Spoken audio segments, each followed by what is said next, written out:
Hello everyone, this is सौम्य। तो आज मैं एक नई कहानी को लेके फिर से आया हूँ। तो आज की जो कहानी है उसका नाम है लॉस्ट स्प्रिंग। इसको अगर हम लोग देखें हिंदी में, अगर हम लोग देखें इसका, तो इसका मीन निकल के आता है कि खोया हुआ वसंत। वसंत की अगर मैं बात करूँ तो वसंत हमारी ऋतुएँ होती हैं जो आती हैं, चली जाती हैं, फिर आती है, फिर चली जाती हैं। तो वही इसका मीन है। और अगर हम लोग देखें, अगर इसको और अगर मीन में हम लोग थोड़ा सा इन डेप्थ में अगर हम जाते हैं, तो इसका जो निकल के आता है वो हमारा निकल के आता है कि खोया हुआ समय, जो हमारा टाइम जो है, जो टाइम पीरियड हमारा निकल जाता है। तो उसके बारे में ये हमारी पूरी स्टोरी है। स्टोरी काफ़ी इंटरेस्टिंग है, काफ़ी इमोशनल भी है। तो आप सभी लोग बड़ी ध्यान से इस स्टोरी को सुनना। तो स्टोरी की मैं बात करूँ तो इस स्टोरी में दो हमारे करैक्टर हैं। कहने का मीन है कि ये जो स्टोरी है वो 2 पार्ट्स में डिवाइड है, 2 पार्ट्स में चलती है। एक पार्ट इसका अलग चलेगा, दूसरा पार्ट इसका अलग रहेगा। तो अगर मैं बात करूँ फर्स्ट पार्ट की, तो फर्स्ट पार्ट में सीन ये है कि एक हमारा बच्चा है जिसका नाम है साहिब, जिसकी अगर मैं उम्र की बात करूँ तो तकरीबन उसकी उम्र होगी 11-12 वर्ष का वो होगा। तो उसका जो काम है वो बहुत गरीब बच्चा है, और जो है उसका जो काम है वो काम है उसका कूड़ा बीनना, मतलब कचरा जो होता है, जो कूड़े के जो ढेर होते हैं उनमें से जो है अपना कबाड़ा जो बीनते हैं बच्चे, तो उसमें से वो जो है उनको बीनता है। तो उसका काम रहता है। तो वही उसकी दशा होती है, वही उसी हिसाब से वो अपना रहता है। पैरों में चप्पल नहीं होती हैं और दोनों टाइम का खाना नहीं होता, और अपना सुबह शाम जो है अपना वो काम करता रहता है। तो उसको ये लगता है कि यहाँ से तो मेरा कुछ भी हो नहीं पा रहा है, तो मैं क्यों ना किसी के यहाँ जाके और वहाँ पे जो है मैं अपना काम को स्टार्ट करूँ। तो फिर वो जाता है और जो है जाके एक जो चाय की जो टपरी जो होती है हमारी, जिसको हम लोग अपनी आम भाषा में जिसको ठेल वगैरह बोलते हैं, तो वहाँ जाके वो अपना काम करने लग जाता है। जहाँ छोटे छोटे जो बना लेते हैं लोग, उनके यहाँ जो है वो अपना काम करने लग जाता है। तो वहाँ पे भी उसको काम करना होता है। काम तो हर जगह करना होता है, अपना भी काम करना था उसको, और वहाँ से कुछ नहीं हो पाया तो वहाँ चला जाता है। तो वहाँ उसका काम यही रहता है कि चाय जो लोगों को सर्व करना होता है, लेके आना हो जाना होता है। और जो कनिस्टर जो होते हैं हमारे, टीन के कनिस्टर जो होते हैं जिनमें चीनी वीनी जो अपना वो सामान वगैरह भरते हैं, उसको अपने शोल्डर पे रखे, वो अपने कंधे पे रखे इधर उधर जो है शिफ्ट करता रहता है। तो उसका काम रहता है। पर जब वो नौकरी में जाता है या किसी के अंडर में काम करता है, तो वो फील करता है कि मैं अब खुद का मालिक नहीं रहा हूँ, और जो है मुझे ये बहुत ज़्यादा एक बोझा लगता है टीन का कनस्तर ढोना। इससे अच्छा तो मेरा खुद का बैग था, जो मेरा प्लास्टिक का बैग था, जिसमें मैं अपना जो है कबाड़ा बीनता था, और जो उसको बेच के आराम से जो अपना जो भी था, जैसा भी था, मैं खुश था। तो वो क्या है, जॉब में जाके क्या है, सेटिस्फाई नहीं है। तो उस वजह से क्या है, वो बहुत बड़ा जो सैड रहता है, बहुत दुखी रहता है। तो वही वाली बात है। तो हमारे जो लेखक हैं वो इसके बारे में बोलते हैं कि ये जो समय है बच्चे का, जो भी जिसका बचपन जो चल रहा है, तो उस बचपन के दौरान वो जो काम उसको करने चाहिए, अपने एंजॉय करना चाहिए, अपनी चीज़ों को देखना चाहिए और इस प्रगति को देखना चाहिए, और अपनी मोस्ट इम्पोर्टेंट चीज़ अपनी एजुकेशन को देखनी चाहिए, अपनी शिक्षा को देखनी चाहिए। उस जगह पे वो ये सारी चीज़ें प्राप्त ना करने की जगह पे वो अपना जो है अपना काम धंधे में लगा हुआ है। तो जो उसका जो समय है जो धीमे धीमे उसका जा रहा है, उसी को लेखक ने एक नाम दिया जिसका नाम लॉस्ट स्प्रिंग है, खोया हुआ वसंत है। और ये कहानी है हमारी 12th क्लास की सेकंड चैप्टर की। इसका नाम है लॉस्ट स्प्रिंग, खोया हुआ वसंत।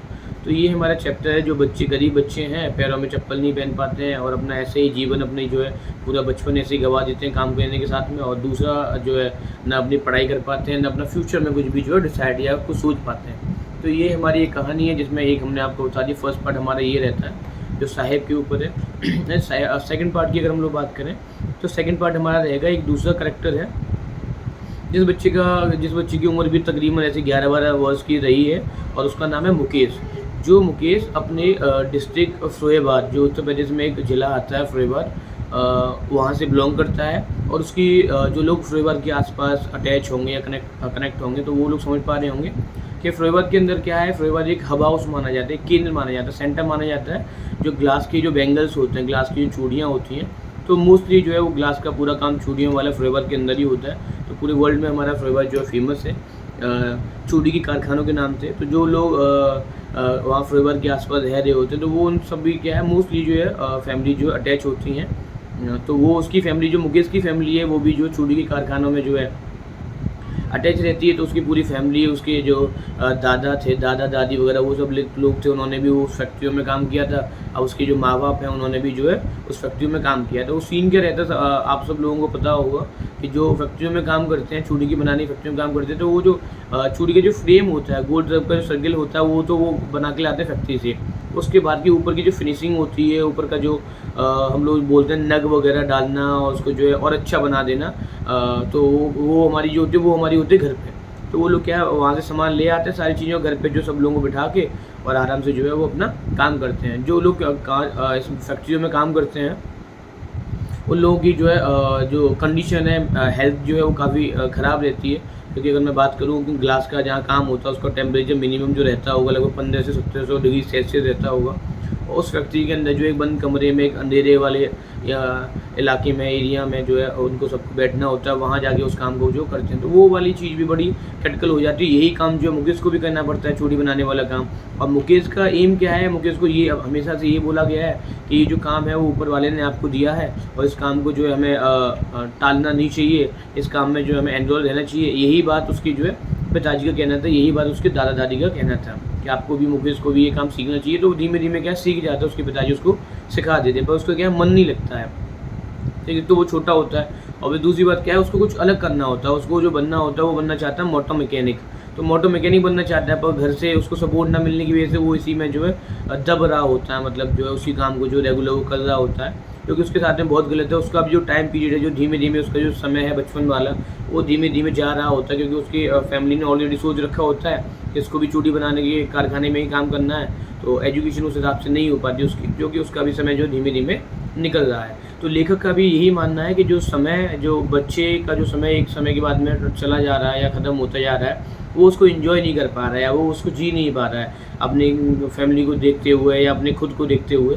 तो वही लेखक का मानना है कि जो जिस समय पर जो चीज़ें अच्छी हैं उन्हीं चीज़ों को हम लोग करते हैं तो ज़्यादा बेटर हो पाता है। लेखक कई सारी जो उनके बारे में दुखद चीज़ें बताते हैं हमें कि जो बच्चे होते हैं, कुछ बच्चे तो जो है एक कुछ कंडीशन की वजह से कोई किसी वजह से किसी रीजन की वजह से जो है वो अपने जो है पैरों में जो चप्पल वगैरह नहीं पहन पाते हैं। पर ऐसा भी नहीं है कि सभी लोग ऐसे हैं कि वो पैरों में चप्पल भी नहीं पहन पाए। चप्पलों की कीमत मोस्टली मैं मानता हूँ तो लोकल मार्केट से 50-60 रुपये की भी चप्पल आ जाती है। उनका एक ट्रेडिशन भी होता है, लेखक का ये भी मानना है कि उनका एक ट्रेडिशन है, उनका एक ऊपर से चली आई एक संस्कृति है कि जो है हमें चप्पल नहीं पहनना। अगर हम लोग चप्पल पहन लेंगे तो हमें जो लोग दूसरी नज़रों से देखेंगे और हम अगर नंगे पैर रहेंगे तो हमें दूसरी नज़रों से देखेंगे। तो वो लेखक का मानना है। तो ऐसा नहीं है कि उनके पास में इतना नहीं है कि जो है वो चप्पल भी पहनने। और आजकल तो आपको पता ही है जो बेगर्स हमारे जो भिखारी जो लोग रहते हैं, जो लेडीज स्पेशली जो लेडीज़ हमारे देखते हैं हम लोग, तो उनके पास में एक स्पेशल कंडीशन एक और देखने को मिलती है कि बहुत छोटा छोटा उनके पास में एक बेबी भी होता है, जिसकी जो है अगर मैं एज की बात करूँ तो लगभग 1 साल की समथिंग का वो रहता है। तो उनकी मेंटलिटी एक ये भी बन गई है कि अगर हमारे पास में एक छोटा बच्चा होगा तो उस पर थोड़ी सिंपैथी दिखा के लोग हमें ज़्यादा भीख देंगे, जो कि गलत है।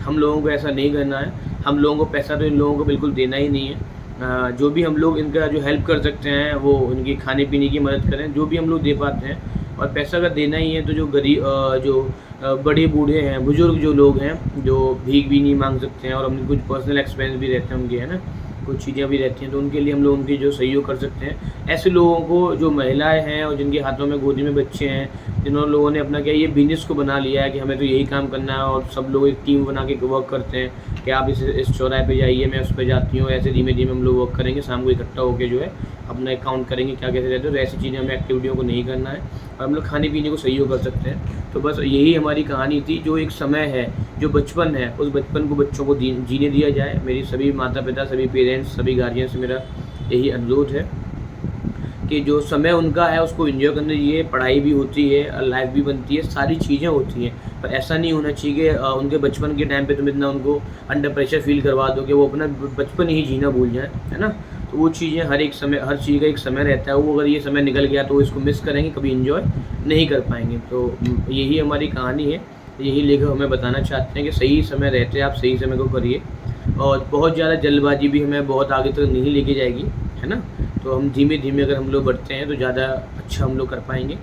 तो ऐसी कहानी और सुनने के लिए आप मुझे सब्सक्राइब कर सकते हैं, लाइक कर सकते हैं और जो है बहुत बहुत धन्यवाद। Thank you.